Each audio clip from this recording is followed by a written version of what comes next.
ए का हो? एगो गीत गाओ ना। तेरे कारण मेरे साजन।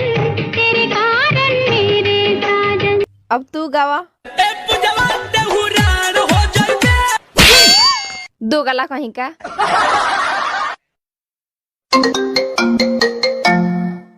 हेलो, कैसन बानी जी? काहे इतना मायूस होके बोलता रू? हम यहाँ लाचार हो गइल बानी। लाचार कैसे? रउआ चली गइली परदेस माजा मारे। सरवलिया के लेबर में खटा होता है, इनका माजा मारता नहीं। बाप पर एगो काम से तो मन अगुता गल बा। घर ह के सुअरी के खोभार। सुअरी के खोभार? सुन ना रे, अपना बाप से पूछिए, बाप से 1 लाख तय क के दहेज ना देलक। दहेज लेबे तोरा हाथ गोड़ में का पिलो पड़ल बा का? अरे यार ऐसा बात थोड़ी है, हम लोग भी तो साथ में हैं। रे हम आई यहाँ लेक्चर देता रे, अब पढ़े काहे ना गइले ह? हमरा मैम के नु बबुआ भइल बा, ओही से ना गइनी हो।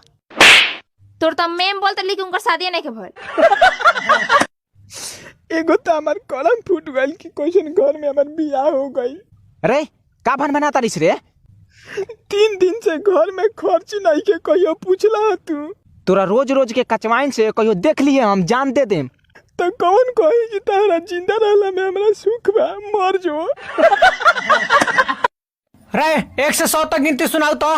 1 2 3 चालू कॉपी हो मसी कहेम 4 5 6 तो दवाई लगी जो। ई का सुनाओ तारे? गिनती सुनाओ, गिनती। 7 8 9 जय हो घोड़ी खानी 9।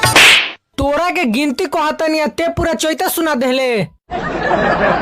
प्रभु, आप तो बोलते हैं कि मेरा आशीर्वाद तुम्हारे साथ है, तो फिर मुझे इतना दुख क्यों होता है? मूर्ख बालक, सुबह सुबह मेरा पिक तुम्हारे व्हाट्सएप पर गया था और तुमने 11 लोगों को फॉरवर्ड नहीं किया, इसलिए।